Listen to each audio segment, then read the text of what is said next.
Well, good morning. What a lovely day it is to be out here in the Royal National Park riding this awesome beast of a thing, the Kawasaki KLR650.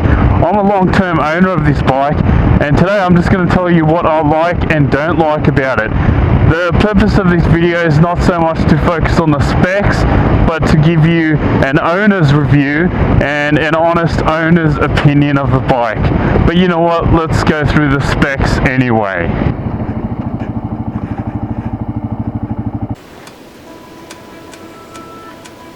Oh, so first things first, obviously the look of the bike. Honestly, I think it looks amazing. Just look at that amazing camo color on it. Limited edition, which just blends into its surrounding environment. Obviously, it's meant for motorcycle adventure. It's meant for motorcycle camping. So it's got a 21-inch in the front and a 17-inch in the rear. Great for ground clearance, this one. Totally great off-road performance on this thing. And obviously the disadvantage of that is I'm 6'1". The engine here, 4-stroke single cylinder 650cc, produces about 42.1 horsepower at the rear wheel, apparently. And I say apparently because that's one of the things I'm not pleased with. 42.1 horsepower, apparently. The suspension though is amazing, and so is the front suspension. The first thing I love about this bike is the price. $8,000, 8,000 Australian dollars for such a complete package. 650cc, 42.1 horsepower, high ground clearance, great suspension, 23-litre fuel tank, which will take you 450 kilometers. The dashboard is pretty simple. You've got the speedometer, tachometer, and the temperature gauge. There is no fuel gauge, which is a bit retarded, but I mean that's fine because you've got a 23-litre fuel tank which will take you up to 450 kilometers. And I really love on this motorcycle how towards the rear the seat is so wide, plus the rack that you've got on the back, that you can place so many items on it. In this case, I've got my soft saddlebags just thrown over the rear seat. And on here, I will generally strap down an additional bag using bungee cords, or you can even get a tail bag or a top bag or whatever they call it. This motorcycle is basically a mule, or as my dad likes to call it, it's a camel, because it looks like a camel. Hang on. Good morning.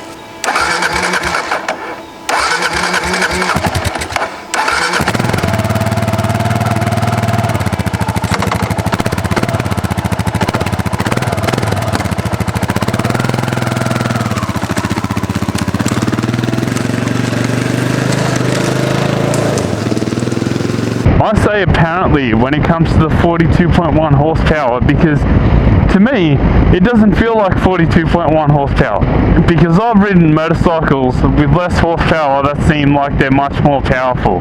Now, I'm not talking about brake horsepower, I'm talking about horsepower. That is horsepower at the rear wheel. That is available horsepower. That is the horsepower that you feel.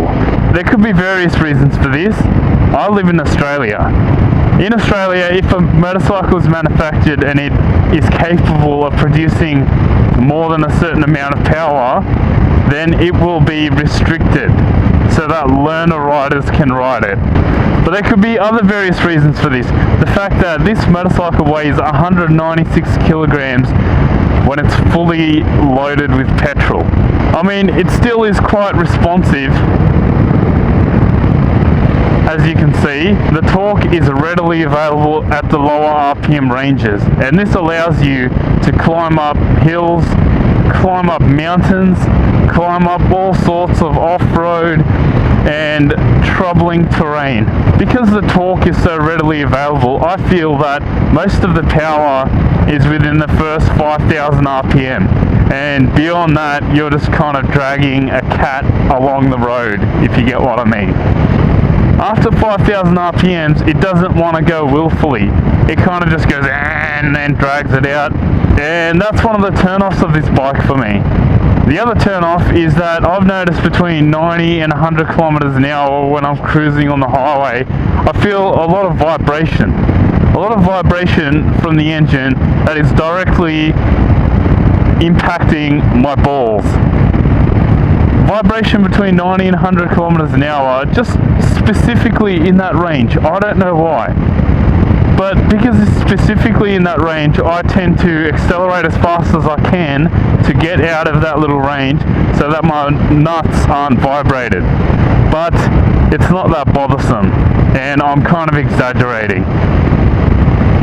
But then, all of a sudden, when you hit 100 kilometers an hour and above, it becomes a smooth, tender beast. It goes from being a camel-looking motorcycle, something that looks like a camel, to being this soft little bear that can easily cruise at 110 kilometers an hour on the highway. And with all these terrible analogies that make no fucking sense whatsoever, that's basically what I'm trying to say. That this motorcycle can cruise easily on the highway. Its 650cc engine has no problems whatsoever. In fact, you can get it up to 140 or even above 160 maybe. I've never personally gone that fast. I've just seen other YouTubers do it on their motorcycle videos. Personally, I would not be stupid to break the law like that. I'm a law-abiding citizen. One thing I really regret that it doesn't have a 6th gear. Now I would love to be able to cruise at less than 4,000 RPM on the highway. The problem is when you're cruising at 4,000 RPM, if you had just had a 6th gear, you could save some fuel there and increase the mileage on this thing. Because although it has a 23 litre fuel tank, it only gets 450 kilometers, which more realistically is about 400 kilometers, but I'm not too fussed about that. 400 kilometers is great, but a lot of people that are forking out the money for 23 litres worth of petrol might not be happy with 400 kilometers. Personally, I don't give a shit because I'm loaded, bro. I'm loaded by YouTube, bro. YouTube dollars. YouTube dollars pay for this shit. No, not really. I make like 50 cents a video, but still, I can pretend. So the really cool thing about the tyres on this thing is that it comes with tyres that are adapted for 70% on-road, 30% off-road. So you can have the best of both worlds. And you know what? For cornering, the tyres aren't too bad.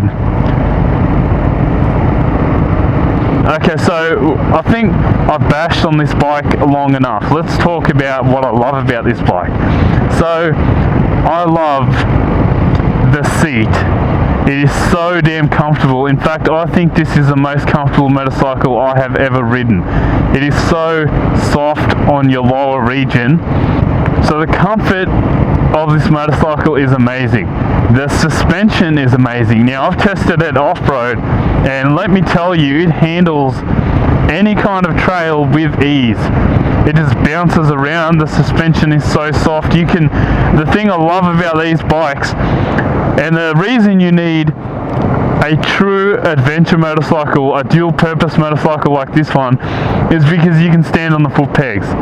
Now, I mean, what else is better than that? Your ass hurts, so you just stand up on the foot pegs, and then you've got nothing to worry about. The road's bumpy, you just stand up on the foot pegs, and you've got nothing to worry about.